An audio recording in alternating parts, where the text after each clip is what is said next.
3. Now, the Golden Gate Bridge in San Francisco holds the disturbing record of being the #1 site in the world to commit suicide. Since it opened in 1937, more than 1,400 people are thought to have jumped to their deaths. After a decades-long campaign by loved ones left behind, the bridge authorities have agreed to erect suicide prevention nets at a cost of £45 million. The project is expected to be completed in 2018. So my 11:30 guest tonight is Kevin Hines. 15 years ago, when he was just 19, Kevin jumped off the bridge in a bid to kill himself. He was one of the lucky few who have survived to tell the tale. Kevin is now an author and motivational speaker on suicide prevention, and he began by telling me about his early life. I was born premature. My parents were on hardcore recreational drugs when they had me. I grew up in in my infancy. It was a very tough infancy. I was very sick, physically ill, because I was taken away from my birth parents because of their illicit drug use. I was placed in foster care, bounced around from home to home to home. My brother, my only full-blooded brother, died in one of those homes. We both got the same bronchitis. He disappeared. And all of this affected me growing up. Growing up, I had a very severe detachment disorder and abandonment issues as an infant. Thus, when I got to my family, I was violently ill every single day. And the doctors came back, and the doctors said to my mom and dad, there's nothing physically wrong with this child, it's all emotional. And that was at 9 months of age. So that's just to paint the picture of how early on trauma can affect someone's psyche and their mental state. And I grew up in a beautiful home with my adopted parents, who I only call my parents. We were given a life of privilege. And at 17 and a half, I was diagnosed with a very severe brain disease, bipolar disorder type 1, with psychotic features. And what did that mean? What does that mean? That's the important question. It means that I had experienced extreme paranoid delusions, believing that people were out to get me, trying to hurt me, and ultimately believing that people were trying to kill me. It means that I experienced manic episodes, the highs of bipolar disorder, the two polar opposites, highs and lows. And in those highs, caused not by recreational drugs, but caused by a brain's chemistry issue, the brain neurons and synapses misfiring, I ended up doing things that made absolutely no sense, that were impossible. For example, to be very specific here, I would travel around my neighborhood and the other neighboring areas. When my father was at work, I would adorn his old suits and ties, and I would have a clipboard in hand, and I would ask people at their doors for their vote. Of course, I was 17 and a half, and they would look at me eerie-eyed, and they'd say, "Vote for what, kid?" And I said, "For the presidency of these United States of America."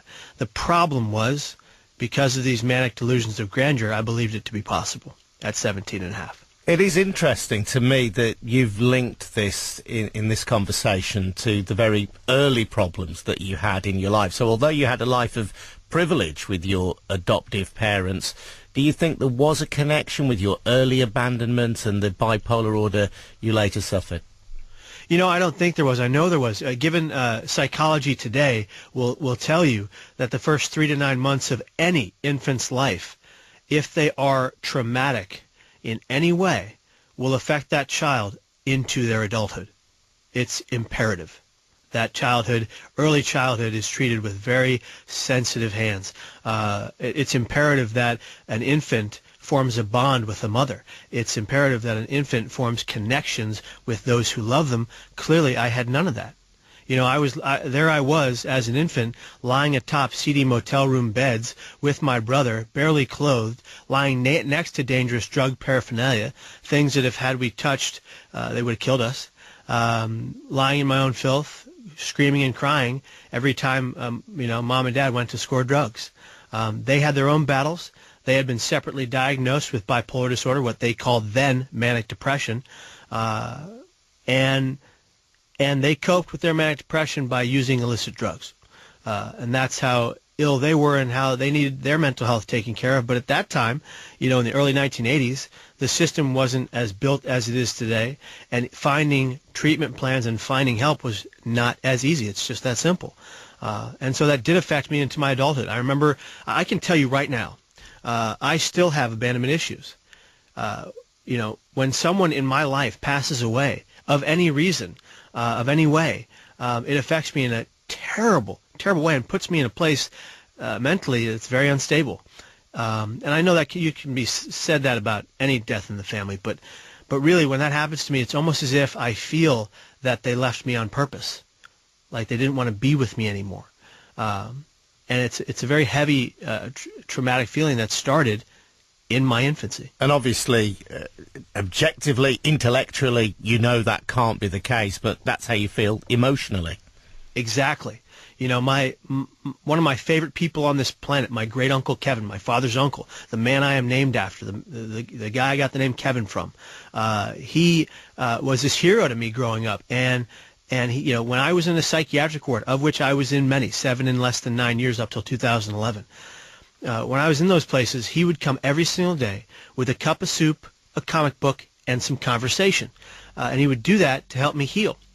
And when this almost immortal figure in my life, got pancreatic cancer and withered away, it broke me. It just broke me. And I kept saying to my wife, "Why did he leave us? Why did he leave us?" And she would say, "Kevin, he didn't leave us. He passed away because he was sick." It happens to just about everybody in some way. And grief is a very hard thing for me to tackle with my mental illness. At the age of 17, you were diagnosed with bipolar disorder. At what point did that lead you to the Golden Gate Bridge? So if you track back to 17 and a half, diagnosed with this mental illness, I remember thinking, why me? I don't have this brain disease. I'm not ill. I don't want to be labeled. I played football. I was a wrestling champion in high school.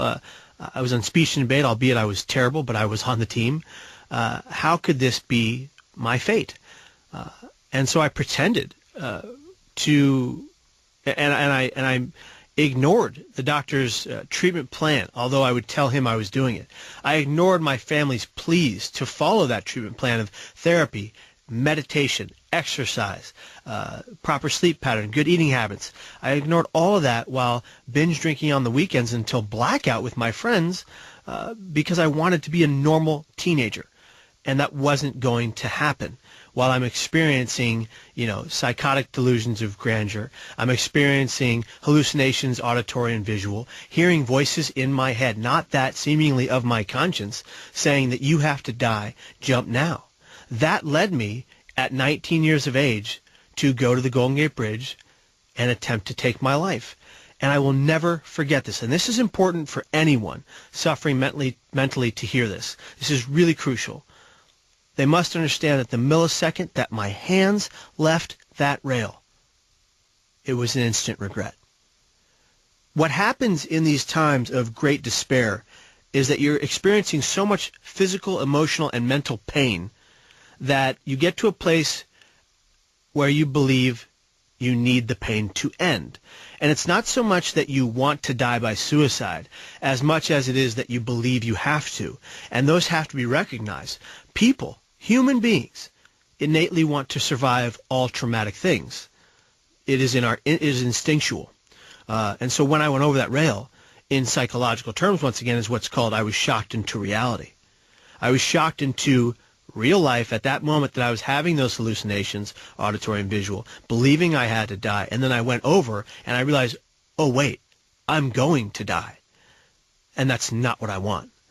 Was it a spur-of-the-moment decision, though, to go to the Golden Gate Bridge? And why choose that kind of iconic structure? Well, that's also an important question because yes, suicidal ideations and actions, whether they're thought about for a long time or a short period of time, are generally, the actual act of attempting is generally, if you're mentally unstable, is generally an impulsive one. And it was impulsive. I was on that bridge begging myself to turn around. I was on that bridge fighting the voices telling me that I had to die. And I went over, and it was an instant regret, and I thought, that's it. I'm done. I'm 19. It's over. On the way down, I only said to myself, what have I just done? I don't want to die. God, please save me. And then I hit the water. And miraculously, I opened my eyes. I was still alive. I couldn't believe it. My legs were immobile. What was I going to do now? And instead of going into those gory details, I think what's important to say is that, yes, I made it to the surface eventually from 80 feet below the water, only using my arms. I bobbed up and down in the water, and all I could do was pray as I swallowed salt water and spit it out. God, please save me. I don't want to die. God, please save me. I don't want to die. I'm not pushing faith on anyone. I'm telling you what that's, what I had to do. And as I bobbed up and down in the water, something very large brushed by my legs. And I thought to myself, you got to be kidding me.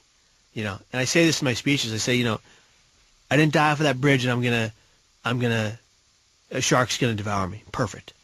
And I said that on a national television show here in San Francisco a year after my attempt in support of a foundation that was raising awareness and funds for suicide prevention. And I said this to this host of this show. And this show went viral online when that was kind of a new thing. And a guy wrote into the show of many who wrote in. And he said, Kevin, I was less than 2 feet away from you when you jumped. He said, no one would tell me if you lived or died. It has haunted me until this day that I saw this show. He said, by the way, you mentioned you thought there was a shark. There was no shark, but there was a sea lion. And we above looking down believed it to be bumping you up, keeping you afloat until the Coast Guard boat arrived behind you. It blew me away. I knew something was there. Absolutely incredible. And I knew I wasn't hallucinating that. I knew that was real. And I just didn't know what it was. Do you now believe, by whatever agency was at work, that sea lion was sort of bumping you up, keeping you alive? Well, here's what I know. I have a friend who's a bit of a scientist, or he claims to be anyway, and he says that what happened to me was just a statistical anomaly. Basically, it had to happen to someone. But I will tell you that I've learned of sea creatures all over the world that have come to the aid of humans and literally saved their lives. In this instance, I can only believe because of the way my faith is built in me since I was a child, certainly, and what I believe in. I know it was a miracle. I know it was a part of a miracle. But that's not the end of it. I mean, when I went over the rail, a woman driving by in a red car saw me go over, had a cell phone, and called her friend in the Coast Guard. That's the only reason the Coast Guard arrived to me within less than the time I would set in hypothermia and drown. So an incredible coincidence that the motorist just happened to have a friend who was in the Coast Guard. I call it fate. I mean, and I know this story because she happened to be, and this Coast Guard gentleman happened to be, two of the best friends of my high school band teacher. Just to get some scale of the unlikelihood of you surviving, since 1937, more than 1,400 people are thought to have jumped to their deaths from the Golden Gate Bridge. Just 34 people, 1% of those who have jumped, have survived, and you are one of them. That's right, and I'm blessed to be one of them. And I'll tell you that number is far below the real number, and I'll tell you why. I work a lot with a guy named Kevin Briggs. He is what they call the guardian of the Golden Gate Bridge, and he is the former Highway Patrol sergeant who apparently saved about 200 lives from jumping off of that bridge. He was very good at it. He was very good at listening to those who suffered, and over the period of 2, 3, 4 hours, bringing them back over the rail to safety and then into psychiatric emergency services. And what he has told me is that the number, for example, in 2014, they recorded a number of 46 deaths off the Golden Gate Bridge. They said it was the highest that had ever occurred. That's not true. What he'll tell you, and what the former Marine coroner will tell you, and they're trying to make be quiet now, is that at the time they thought there was 46. When they announced 46 deaths in 2014, he said, according to his records, it was more like 60. And he said that was the same for every year in the past, that no matter what they reported, they deflated the number to make it less of a problem publicly. So if you think about that, and you realize that it's still the number one suicide spot in the world, and you realize that probably, guys, more than 2,000 people have died off of that bridge, a lot because the ones they don't pick up out of the water, the ones they don't find, the bodies that are eaten by fish, the bodies that are washed away to be forgotten, disappear, and those real numbers are astronomically larger than the ones they report. I'm asking this question not for any gruesome reason, but just because I think because there is such a rate of suicide from that bridge, I think it's a natural question that our listeners will be asking tonight on 5 Live. How easy was it to get over the bridge and jump off? You know, that's the biggest mistake the engineers of that bridge made. Yeah, it's a beautiful bridge. Yeah, it's the ninth wonder of the world. It's also a harbinger of death. It's a 4-foot rail. Ease of access to lethal means. We know that one of the only ways to prevent suicide globally is reduction of access to lethal means. And that is why my father founded the Bridge Rail Foundation, so that they could build the net at the Golden Gate Bridge, which was just approved June 27th last year. The funding has been allocated. The bid went out actually this month for contractors. They're going to build it by 2018. It took 80 years to right that wrong. 80 years of death. 80 years too long. So this net is going to be built, I think, at a cost of some £45 million to prevent people doing what you did. But for you, it literally was a case of scaling over a 4-foot wall and having the expanse of water below you. I jumped over the wall, the 4-foot rail. I leapt all the way over the rail, easily. And it needs to be stopped so that people like me who suffer terribly mentally, who have no real knowledge of what their death by suicide will do to everyone left in their path that loves them. You know, Norman Farborough, the father of suicide prevention, the father of suicidology as it stands today, said that for every suicide, 6 people are directly affected. That is a mistake. For every suicide, hundreds of people are directly affected. When I jumped, and of course I lived, I affected everyone I knew, all of my family, all of my friends, all of my acquaintances, and all of their acquaintances. I still get letters from people that I haven't talked to in years, that are just mustering up the courage to say, you know, why didn't you call me that day? I know for a fact that if I put together everyone in a room that was affected by my attempt alone, it would stand, somewhere between 200 and 500 people or more.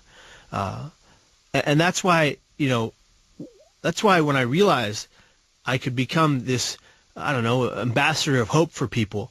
I mean, I started speaking about this issue, about this story in 2001, 7 months after my attempt. There I was, standing on the steps of my church with my father, and the priest came out, and he said, "Kevin, will you come talk to our kids on Good Friday about your experience?" I looked at him and I said, "Father, I don't have a speech and I wouldn't know what to say." And my father, and I'm 5'7", so you get an idea of how tall or short I am, my father took his oven mitt-sized hands, he shoved me forward, and he's 6'1", and he said, "You'll do it."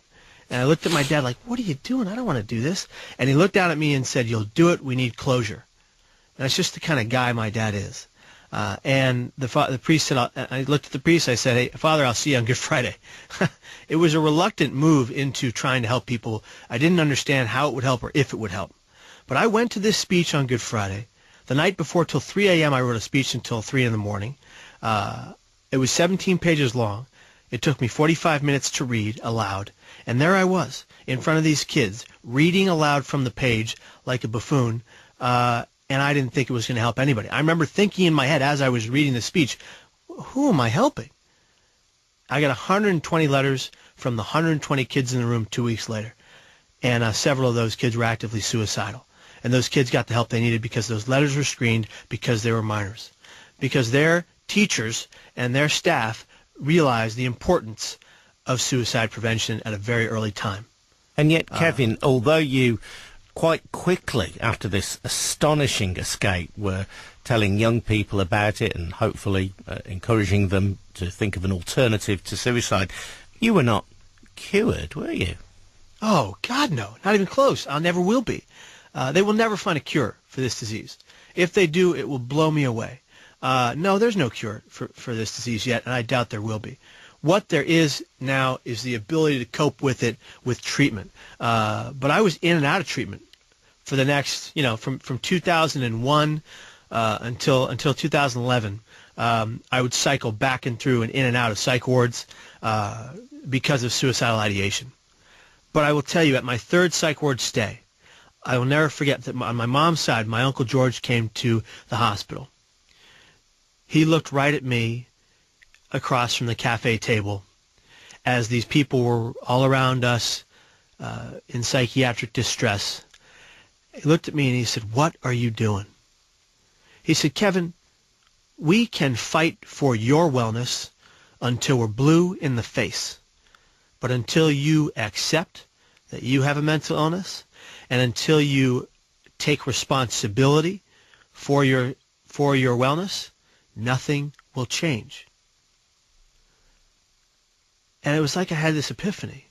You know, for that period of time, I've been in and out of psych wards 3 times, all involuntarily, all me taken away from my family and put in a psych ward. And it was when he told me this and when he left the psych ward, when he left and I couldn't, when those doors locked again, I had this epiphany. I said, I have to fight for my mental wellness. Who else is going to? And from that point forward, when I needed to be in a psychiatric safe place, I admitted myself for the next 4 psychiatric treatments, meaning I voluntarily walked into clinics and said, I have to go to a hospital right now or I'm going to be 6 feet under the ground. At one of those instances, I think it was my 4th psych ward stay, I walked right into my mental health clinic here in San Francisco. I looked at my therapist and I said, I have to go in the hospital right now because if I don't, I'll be dead. And it was that self-awareness that allowed me the privilege of now talking to you today, because otherwise I'd be dead. Let me ask you about the physical impact of that jump as well. Were you hurt? Chronic back pain. That doesn't bother me at all because I'm alive. I shattered my T12, L1, and L2 lower vertebrae into shards like glass. They splintered and popped throughout my insides, lacerating some of me internally, cutting up my insides. The doctor, and this is another piece of the miracle, by the way, the doctor wasn't supposed to be there that day. He had a schedule that was going to take him away from that hospital I ended up in for that surgery after the jump. And he happened to stay for whatever reason, not because of me, because he stayed for his own volition. And he opted to do my surgery. 14 hours later, and after I had almost a seizure under anesthesia because there wasn't enough of an asthma attack, with the scalpel in my belly, he maneuvered it out of me without lacerating me again. They put me down under more, and they went in, and 14 hours later, they had restructured my back with a titanium-fitted cylindrical cage, a metal plate, and 4 pins to hold it all together. That's the only reason I get the privilege of walking every day. Walking, running, jumping, albeit never off anything tall, but you get the picture. There you go. That's Kevin Hines. And if you've been affected by anything in that interview, you can contact the Samaritans round the clock on 08457 90 90 90. After midnight, the papers are coming in, and as you'd expect, several are still leading on the week's plane crash in the French Alps. The actress Karuna Stammel and the former Tory MP Jerry Hayes will be here to review all of them in just a moment. Psychotic features. And what did that mean? What does that mean? That's the important question. It means that I had experienced extreme paranoid delusions, believing that people were out to get me, trying to hurt me, and ultimately believing that people were trying to kill me. It means that I experienced manic episodes, the highs of bipolar disorder, the 2 polar opposites, highs and lows. And in those highs, caused not by recreational drugs, but caused by a brain's chemistry issue, the brain... 3. Now, the Golden Gate Bridge in San Francisco holds the disturbing record of being the #1 site in the world to commit suicide. Since it opened in 1937, more than 1,400 people are thought to have jumped to their deaths. After a decades-long campaign by loved ones left behind, the bridge authorities have agreed to erect suicide prevention nets at a cost of £45 million. The project is expected to be completed in 2018. So my 11:30 guest tonight is... Because I was taken away from my birth parents because of their illicit drug use. I was placed in foster care, bounced around from home to home to home. My brother, my only full-blooded brother, died in one of those homes. We both got the same bronchitis. He disappeared. And all of this affected me growing up. Growing up, I had a very severe detachment disorder and abandonment issues as an infant. Thus, when I got to my family, I was violently ill every single day. And the doctors came back, and the doctors... Kevin Hines. 15 years ago, when he was just 19, Kevin jumped off the bridge in a bid to kill himself. He was one of the lucky few who have survived to tell the tale. Kevin is now an author and motivational speaker on suicide prevention, and he began by telling me about his early life. I was born premature. My parents were on hardcore recreational drugs when they had me. I grew up in in my infancy, it was a very tough infancy. I was very sick, physically ill. Said to my mom and dad, there's nothing physically wrong with this child, it's all emotional. And that was at 9 months of age. So that's just to paint the picture of how early on trauma can affect someone's psyche and their mental state. And I grew up in a beautiful home with my adopted parents, who I only call my parents. We were given a life of privilege. And at 17 and a half, I was diagnosed with a very severe brain disease, bipolar disorder type 1, with